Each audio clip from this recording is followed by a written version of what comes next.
Hey YouTube family, how are you guys doing? Hope you're all doing well. Excuse the scruffiness. I've been lazy this week and I haven't shaved since the weekend. And the gray's starting to show pretty good. You know, when you hit your mid-50s, the grayness starts to come out. Well guys, it's back. Remember the Dean Chronicles? There were 3 parts to the Dean Chronicles, and they are in the description below. So this is my buddy's Dean guitar. I don't know much about these things. This is the Indonesian-made one. And when he brought it to me, man, it had a bunch of issues. These trem posts were like totally loose. They were pitched forward. I had to pull these pins out, you know, sleeve and all. I had to fill them with dowels, re-drill, reinstall. Everything went great. And I'm happy to report that even after, you know, a couple months now, still perfectly aligned with the body. There's no tilt to it whatsoever. So, you know, that little fix-up job and setup I did held great. So you guys might be wondering, yeah, well, why are you working on it again? Well, there are 3 things. So my buddy found that it was catching at the 5th fret, and it is. So if I do this, if I push the string off, it stays there. It stays caught in the fret. So there is a little bit of an elevation there, and I don't know if that fret is just raised or if the wood shrank a bit since it's left my place. I have a humidifier, and I run my humidifier in such a way that the basement stays between 38 and 45% relative humidity. It's super hard to do in the winter months here in PEI because I'm running a heat pump, which is behind the camera on the wall there, and that thing just dries the air like crazy. So yeah, I don't know what's going on with that, but if I slap a capo on this thing and, check the relief of the neck, there is none. Like this string is resting on all these frets. So I think the guitar is just a little bit dry. So I'm going to have to give it a little bit of relief adjustment because there should be some relief. And I remember when I set it up, there was a little bit. The neck was pretty straight, but there was some relief. And there is none now. And as soon as I picked it up, I could tell because the action was super low. Like it felt super low. And I had dialed it in pretty good when I set it up, but the action wasn't that low. There's a point where, and now I'm not a shredder, so forgive me if I'm, kind of leading you guys astray or saying something that might not be correct. But I always find there's a point where when the action's too low, the guitar doesn't play well. So we got to fix that fret. We got to add some relief to the neck. And I don't know if you remember, but remember that I had a stripped saddle and I just fired like a screw in there to kind of get the guitar together. So I did find some saddles online, and they came in this bag, which I never even opened because I just had them on my desk. My buddy moved. He's a little further away from me, so it was harder for us to kind of get together to, get me the guitar and stuff. But I've had these parts here for a while, so hopefully these saddles will do the job. It comes with tools and everything. And yeah, there's like, it's a pack of 6. So anyway, they weren't very expensive. So these are not like real Floyd Rose saddles. They're probably similar to what's on this thing. And I think they'll work great. They look identical to what's on it now.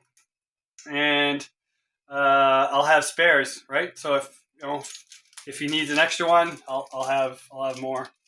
So yeah, these look like identical. There they are, right? They have a little tilt there, and they come with locking screws, for the intonation, and so yeah.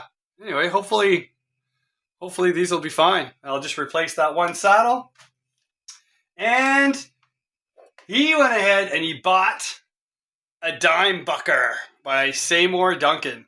These things are not cheap. Here in PEI, they are $180 for just the bridge pickup alone. So $180 here in PEI, we have 15% sales tax. So you're looking at $210 for one pickup. So, not cheap. So what I did is I went ahead and I recorded a few licks with BC Rich pickup that's in here. And then what we'll do is I'll throw this pickup in there and we'll do all the, the little setups, which is not going to affect, the tone of the guitar because the bridge, everything is going to stay the same. I'm not changing anything I set up. I might have to adjust the action. It just seems a little bit low, but I think once I set the relief, that'll all correct itself. And yeah, and then I'll record the same licks with this. So at the end of the video, or you can just fast forward there now if you don't want to watch the work here, you can listen to the difference between that BC Rich and this $209, Dimebucker pickup. So let's just get started. All right, well, first thing we're going to do, block this trem. I use an eraser. Use an Allen key. Run that forward. Slide that in underneath. Voila, trem is blocked.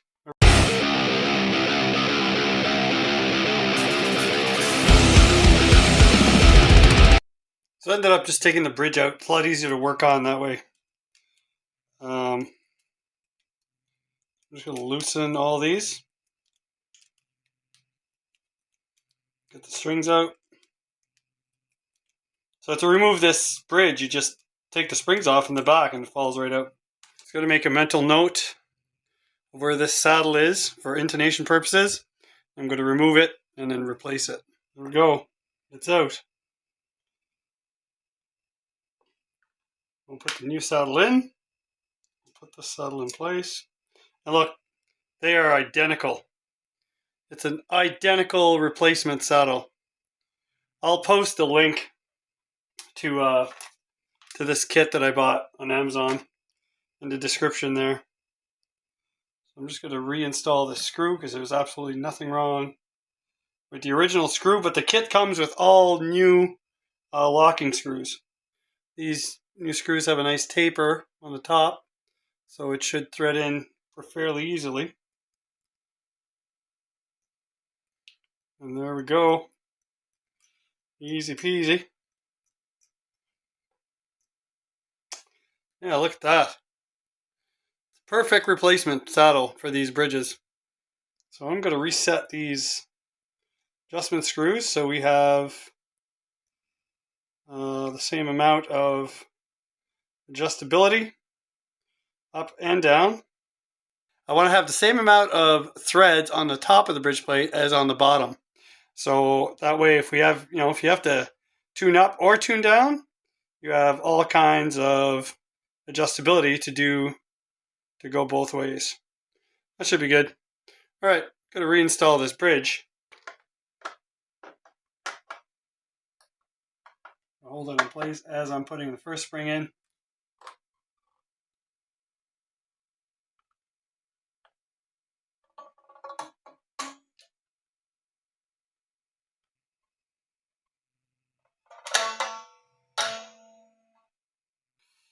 So I'm just using these little Energizer batteries to block the bridge from tilting because the eraser is not quite thick enough to hold it in place. But anyway, that's fine.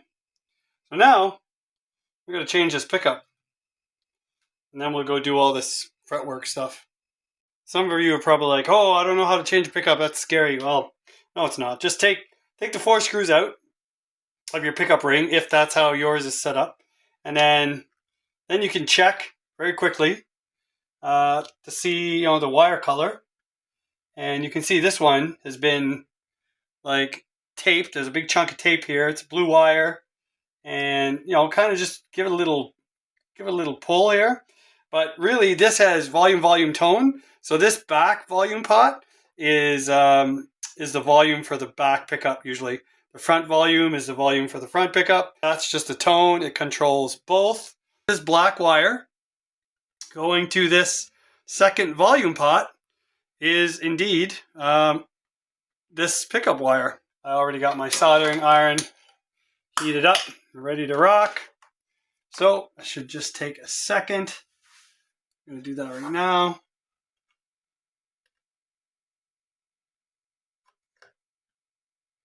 Put that up. There we go. There's one. And there's the other. And that's it. As simple as that. So then, lift that up, grab that pickup. Oh, mistake number one, Jason. I unsoldered the wrong wires. Whoopsie. I was kind of wondering why I was going after that center lug. Not a big deal. And we'll just slide this out. Somebody kind of did a little tape job to this BC Rich here. Alright, so we have, I always guess this is probably a 4-wire pickup. Yep, it is. Oh, and it comes with the pickup ring and everything. Okay, and screws. We'll take a spring, we'll do one side at a time. These are a little tricky. There's different ways of doing this, whatever you're used to. There we go. And as soon as it grabs, you can do the other side. Slide it in. Like that. Get that spring over it. You got lots of room to kind of manipulate this. And then line it up. Push down. Keep it together. And there we go. Curious to see what this is going to sound like. So there we go. And we're all set. This is 4-wire. So the red and white are probably just if you want to split it. So then you have a green, which is probably going to be your live. And then you have 2 grounds. So these 2 grounds can just go together. And then the green goes to that first lug. And these 2 are just taped off and not used. Unless you want to use a split pot and split the coils. But we're not going to do that on this, on a kind of a metal guitar. But just to make sure, we'll double check the installation guide here. Just to double check the wiring. So you'll see here, the red and white are just taped off. And the green, oh, look at that. Your green and your bare is your ground on this one. And the black is your lead. Oh, that's good to know. Now, if by some chance this pickup is out of phase with the other one that's in the neck, we'll either have to flip this green and black wire, or we'll have to flip the neck one. See? Always pays to check. Okay. Just getting ready to prep this pickup. So I'm just going to put a little bit of heat shrink tubing over the red and the white. And then once we tie them off, I'll be able to pull that out and heat shrink it on there. I know you guys are probably not really seeing what I'm doing here, but we're just adding a little bit of solder to the wire. And then it just makes it easier to put in place because it's not fraying on you and all that stuff, right? And this is a super long wire, but I don't know if he's going to keep this pickup in here, so I'm not trimming any of it off. All right, so here it is. Came out the back side, perfect. So I'm just going to put this in place. See if it lines up with the holes. And you know what? I think we'll be able to make that work. And these 2 holes on the treble side line up. But the 2 holes on the bass side definitely do not line up. So typically when using a toothpick, you don't have to use the point. So I trim the point so that it's just pointy enough to give me like access to the hole. So I'm just going to take some snips and kind of cut that point off. We're going to do that at both ends. There we go. And then I can just push that in place. That's going to be nice and tight. It's not going to take much to hold that in there. So I'm just going to use this super thin super glue. In there. That's it. Put that in there. A couple taps. Snap that off for now. And I'll give this side a couple taps.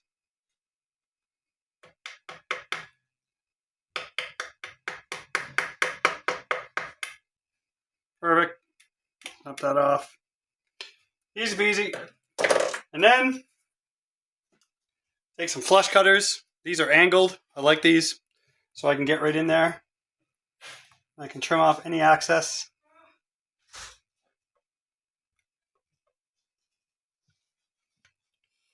And we'll put the screws in now. This pickup, the way it's made, can't move left and right in this cavity. It's just sitting right where it needs to be sitting. So if it's off center, the cavity is off.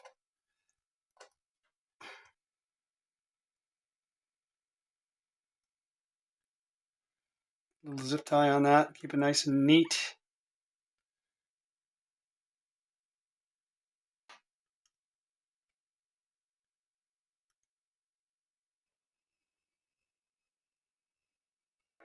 And we are done. I can go ahead and drill those 2 holes on the pickup ring.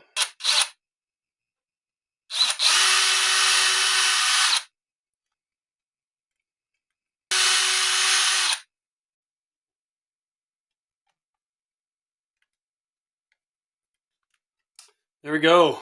The Duncan is installed. Alright, I just scooted back there and fixed this fret. So all the frets were level. There really wasn't anything to do to it. But this 5th fret kind of had a little gap like underneath the fret. It's almost like they cut it too deep. There was a little gap there underneath which was catching the string. I took some of this black bone powder that I got from Stewmac. This is to fix nut slots that are cut too low. And I got different colors. I got like vintage white, pure white, and then black. And also I used this super fine number 10 glue. I just put a little bit of that powder on my finger, rubbed it into that little space. Now, it was a minute space, didn't take much. And then put a couple of drops of that glue in there, and it totally filled out that space, and you can't even tell that there was anything in there. So, yeah, and then I just took a fret end file and just filed down any roughness that was there, and then polished the edge of that fret, and that was it. So, you can't even tell. It's perfect. Just got to throw some strings on this, and do the final setup, and then do the comparison to see what this pickup sounds like. We're at the restringing process, and with a Floyd, it's always,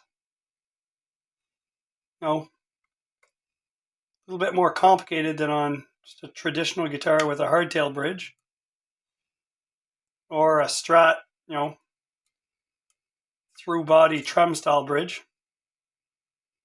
But once it's done, it's pretty good. Just want to try and get the string, between the saddle and that little locking block down there. And it's easy for the string to go in there kind of crooked, like cockeyed to one side. So I really try and make sure that string is dead straight as it comes down. Now, I don't know how much difference that makes, but that's just me being fussy. And you don't have to go super tight. A good way is to have your thumb on one side of the wrench like this, and your finger near the bottom. So you're kind of like twisting this way, clockwise. So, and then that's it. Once you can't apply pressure, once you're really forcing, that's tight enough. Now, because if you use a bunch of fingers and you're really torquing it, you're going to strip these saddles, guaranteed. And then I just kink the string down, up against the saddle, and leave it until I get all of them in there. So I put all of them in, make sure they're all locked. Then I'll do one at a time at the headstock up here. So alright, I'll be back. I saved the B string for last because that's the saddle I replaced. And I want to see if this locking system works as good as the originals. It is a good match, but it's a little bit different. Oh yeah, this Allen wrench fits.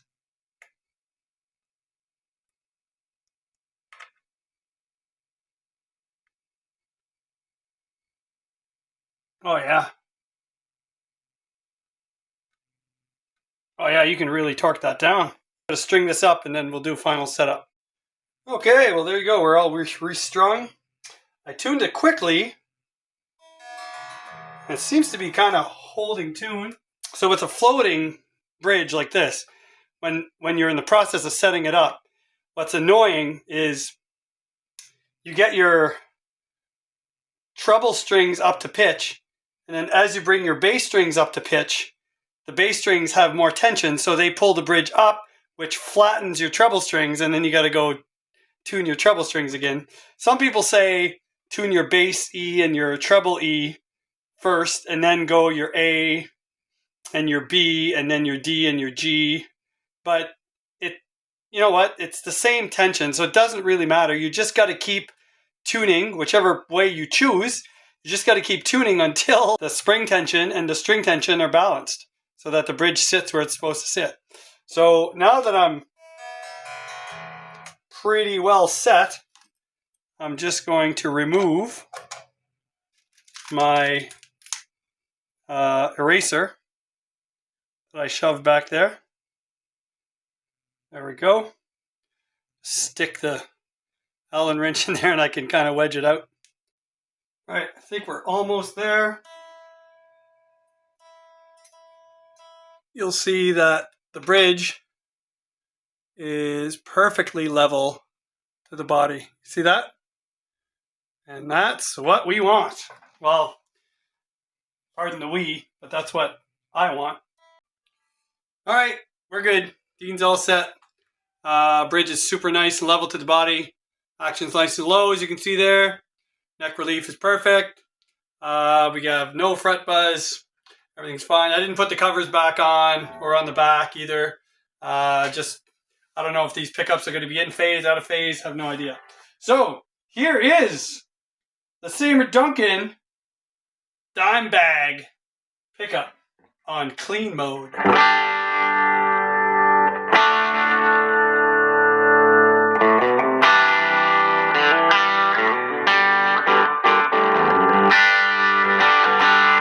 Overdriving the amp. That's pretty it's pretty hot.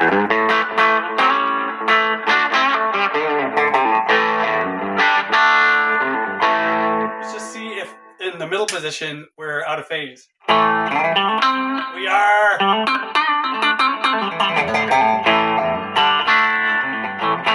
So I'm going to switch the wires of this neck pickup. Flip those two wires and now we have the neck.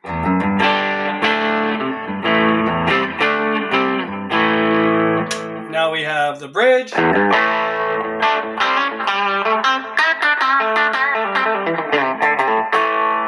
the middle. Yeah, that's a middle position right there.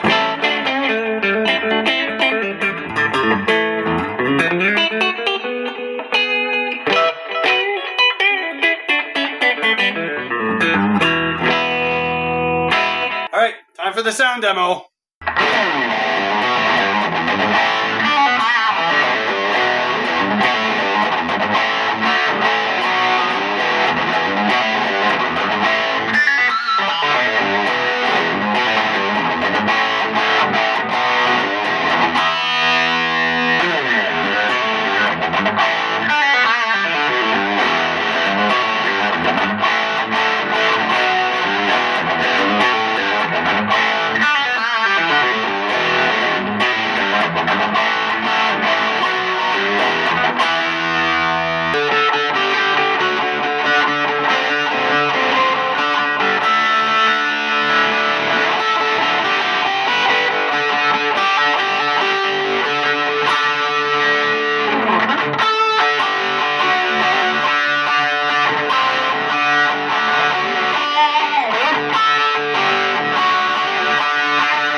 So